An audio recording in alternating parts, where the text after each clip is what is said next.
டெல்லி விவசாய போராட்டம் தீவிரமடைகிறதா? பேச்சுவார்த்தை தோல்வியா? தேர்தலில் மோடிக்கு சரிவா? அப்படின்னு சொல்லி போட்டு இதை ஒட்டி பேச வேண்டியிருக்கு.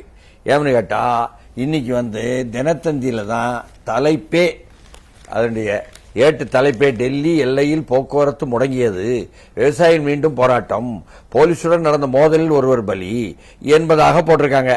பஞ்சாப் ஹரியானா இடையிலான ஷாம்பு எல்லையில் விவசாயிகளை என்ன நோக்கி கண்ணீர் போய் குண்டுகள் வீசப்பட்ட போது எடுத்த படம்னு சொல்லி ஒரு படமும் போட்டிருக்காங்கன்னு வைங்களேன். இல்ல ஆனா இன்னொரு பத்திரிகை, அதாவது நம்ம ஆளுங்கட்சியினுடைய ஆதரவு பத்திரிகையில டெல்லியை நோக்கி முன்னேறுபவர்கள் மீது தாக்குதல், போலீஸ் சுட்டு விவசாயி பலி, 160 பேர் படுகாயம் அப்படின்னு போட்டிருக்காங்க. படுகாயம் அடைந்தவர்களுடைய எண்ணிக்கையை 160 பேர் என்று எடுத்து போட்டிருக்கிறாங்க. Government urges protesting farmers to maintain peace, invite for talks, although previous discussions yielded no fix, and negotiations must continue அப்படின்னு அர்ஜுன் முண்டா சொன்னார், அந்த விவசாய அமைச்சர் என்பதை டிடி நெக்ஸ்ட் போட.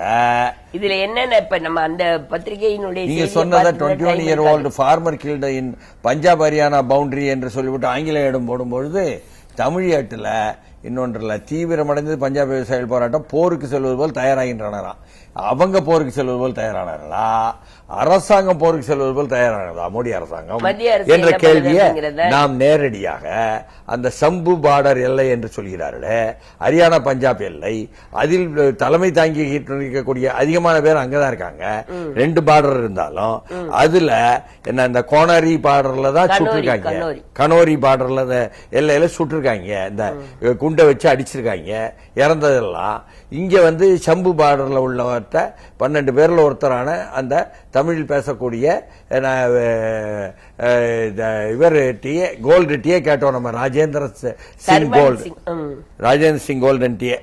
அப்ப இதுல என்ன அப்படின்னா இதனுடைய பின்னணி நம்ம பார்த்தோம்னா 2020-21 ஒரு 381 நாள் போராட்டம் நடத்தி 728 விவசாயிகளுடைய உயிர் தியாகங்களுக்கு ஒரு முக்கியமாக டிசம்பர் 2021 டிசம்பர் 9 கையெழுத்து போட்டு கொடுக்கறாங்க மோடி அரசு. இந்த மாதிரி சரி நாங்க 3 வேளாண் சட்டத்தையும் வித்ட்ரா பண்ணிடுறோம், அதே சமயம் குறைந்தபட்ச ஆதார விலை என்பதை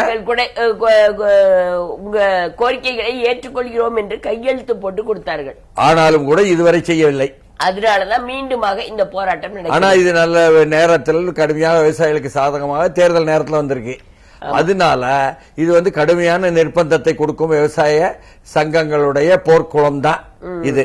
ஆனால் அவங்களுடைய ஒரு 12 அம்ச கோரிக்கையை கேட்டுதான் இந்த போராட்டம் பண்றாங்க. மெயினான இந்த நீங்க சொன்ன அந்த அடிப்படை ஆதரவு விலை இருக்கு இல்லையா, அதுல என்ன சொல்லிருக்காங்க அப்படின்னா, எங்களுக்கு ஆதரவு விலை MS சுவாமிநாதன் தானே ரெக்கமெண்ட் பண்ணாரு. அவரை நீங்க வேளாண் விஞ்ஞானி அது இதெல்லாம் சொல்லிருக்கீங்க, பெரிய அவார்டு பத்மா அவார்டு எல்லாம் கொடுத்தீங்க, அப்ப அவர் சொன்னதை கேளுங்கிற மாதிரியான. இப்ப போராட்டத்தை பஞ்சாப்ல உள்ள இந்த சர்வன் சிங் பண்டேல் இருக்காரு அமிர்த்சர்ல, அவர்தான் பெரும்பான்மையான விவசாயிகளை கூட்டிட்டு இந்த போராட்டத்தை முன்பண்றவர். இவங்க தங்களை கட்சி சார்பற்ற விவசாயிகள் என்று அறிவிக்க வேண்டியிருக்கு. ஏன்னு கேட்டா இடையில ஏற்கனவே தலைமை தாங்கினாரு அந்த ராஜேவால், அவர் தேர்தல் ஒரு கட்சின்னு வச்சுக்கிட்டு பஞ்சாப் எலெக்ஷன்ல ஒரு 22 அமைப்பு வெளியே போய் ஒரு தேர்தல் கட்சி ஆரம்பிச்சு சம்யுக்த சமாஜ் மோர்ச்சா அப்படின்னு வச்சு என்ன நின்னாங்க, நின்று தோத்தாங்க. அதனாலதான் இவங்க கட்சி சார்பற்றது அரசியல் சார்பற்றன்னு போட்டாங்க. அவன் சொன்னோம் இல்லையா, கட்சி சார்பற்றதுனால கட்சி சார்பற்றன்னு. இவங்க தான் இப்ப போராட்டத்தை நடத்துறாங்க. டெல்லிவால எல்லாம் சேர்ந்து திகை தேர ஆதரவு கொடுத்துட்டாரு, ஹரியானால இருந்து குர்ராம் சிங் ஆதரவு கொடுத்துட்டாரு.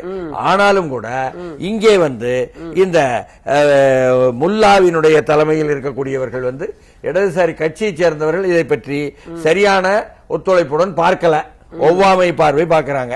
இருந்தாலும் அன்னைக்கு போராட்டம் நடந்து ஒரு 4 ரவுண்டு பேச்சுவார்த்தை நடந்துச்சு. கடைசியா ஞாயிறு திங்கள் இந்த 4வது ரவுண்டுல Arjun Munda union agriculture minister, Piyush Goyal அவர் தான் காமர்ஸ் மினிஸ்டர், அதே மாதிரி Nityanand Raj ministry of state for home affairs, இவங்க எல்லாம் பேச்சுவார்த்தை நடத்தி ரைட் ஒரு 3 ப்ராடக்ட்டுக்கு நாங்க MSP அடுத்த 5 வருஷத்துக்கு நம்ம ஒப்பந்தம் போடலாம் அப்படின்னு சரி நாங்க யோசிச்சுட்டு சொல்றோம் அப்படின்னு வந்தாங்க. வந்துட்டு இவங்களுக்குள்ள பேசிட்டு இது எங்களுக்கு வேலைக்காகாது, நீங்க எப்படி நீங்க சொல்றது என்ன அப்படின்னா A to FL சொல்றீங்க, அதாவது விவசாயிகள் என்ன செலவு செய்கிறார்களோ பிளஸ் அவங்களுடைய அந்த ஃபேமிலி லேபர் பிளஸ் 50% அப்படின்னு நீங்க சொல்றீங்க. ஆனா சுவாமிநாதன் சொன்னது C2. அதனால C250 சொன்னதுனால எங்களுக்கு C2 தான் வேணும். அதுதான் நீங்க கேட்காங்க. கடன்களை ரத்து பண்ண சொல்றாங்க. அதுல அவர்கள் பயிரிடும் அந்த நிலத்திற்கான வாடகையும் வருகிறது அப்படிங்கறதுனால அதுதான் கேட்காங்க. மின்சார சட்டத்தை ரத்து பண்ண சொல்றாங்க. லக்கிமுர் கேட்ல ஏற்கனவே வந்த அந்த பாதிக்கப்பட்ட விவசாயிகள் இருக்காங்களே, அவர்கள் 3 பேர் ஹாஸ்பிட்டலைஸ் ஆயிருக்காங்க. அவங்கள போய் நீ 302 வழக்கு போட்டிருக்க, என்ன மர்டர் கேஸ் வாபஸ் வாங்குன்னு சொல்றாங்க. அதே மாதிரி நீங்க 728 பேர் இறந்தாங்கல்ல, அவங்களுக்கு நிவாரணம் கொடுங்க அப்படிங்கிற கார் எடுத்துட்டு வந்தவனுடைய அப்பன் மந்திரியை வெளியே தள்ளுங்கிறாங்க, அரெஸ்ட் பண்ணுங்கிறாங்க. 12 கோரிக்கைக்கு மேல இருக்கு. அது நம்மளுக்கு ஓய்வு ஊதியம் வேற புதுசா கேட்கறோம்னு சொல்லி 55 வயசுக்கு மேல கேட்காங்க. இப்ப ஷம்புல இருந்து 11 மணிக்கு நாங்க ஊர்வலம் தொடங்க போறோம் டெல்லி சலோ அப்படின்னு தகவல் கொடுத்துட்டாங்க கவர்மெண்ட்டுக்கு. கொடுத்த பிறகு கவர்மெண்ட் என்ன பண்ணிட்டாங்கன்னா 10:55 கண்ணீர் புகையை அடிச்சிட்டாங்க. அதுக்கு ஜஸ்ட் பிஃபோர் ட்விட்டர்ல அவர் நாங்க வர்றோம் தயாரு பேச்சுவார்த்தைக்குன்னு 5வது பேச்சுவார்த்தை கூப்பிடுறேன்னு சொல்லி கூப்பிடுறாராம். இன்டர்நெட் கட் பண்ணி வச்சிருக்கனால இவங்களுக்கு அந்த செய்தியே தெரியாது. ஆனாலும் சம்பூர் உள்ள போலீஸ் ஸ்டேஷன்ல போய் அதை பத்தி விசாரிக்கும் பொழுது டெல்லியில இருந்து போன் வந்திருக்கு, இந்த மாதிரி ட்விட்டர்ல வந்திருக்கு செய்தி, நீங்க எதுக்கும் கன்ஃபார்ம் பண்ணிக்கோங்க அப்படின்னு உடனே இவங்க சம்பு போலீஸ் ஸ்டேஷன்ல போய் கன்ஃபார்ம் பண்ணாங்க. அப்புறம் ஐஜி கன்ஃபார்ம் பண்ணாருனாலும் இன்னொரு பக்கத்துல இருந்து அப்புறம் நியூஸ் வருது, கனோரின்னு இன்னொரு இடத்துல இருக்குது இந்த ஹரியானாவுக்கும் பஞ்சாபுக்கும். அங்க இவங்க கண்ணீர் புகைய ட்ரோன் பயங்கரமா இறக்கி அடிக்கிறான்.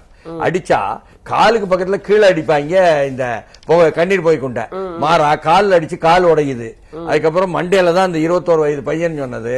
பின்னால அரை அடி நீளத்துக்கு உள்ள என்ன போகுது அது இந்த கண்ணீர் போய் ஓட்ட போடுது. நீ தலையிலையும் காலையும் உன்னை யார் அடிக்க சொன்னா? இப்படி எல்லாமே விதிமீறல், மனித உரிமை மீறல். இதாங்க நடக்கு. அதனால என்ன முழுக்க ஸ்பாட்ல இருந்துகிட்டு அவர் சொல்றாரு, இதனால பெரிய பாதிப்பு ஏற்படுங்க. தேர்தல்ல வெறும் பஞ்சாப் மட்டுமல்ல, வெறும் உத்தரப்பிரதேசம், மேற்கு உத்தரப்பிரதேசம் மட்டுமல்ல, முழு உத்தரப்பிரதேசம் சுத்தி வர எல்லாம் பிஜேபிக்கு பயங்கர சரிவு தான் வரப்போகுது இதனுடைய விளைவு என்று போர்க்களத்தில் இருந்து சொல்கிறார்களே விவசாயிகள்.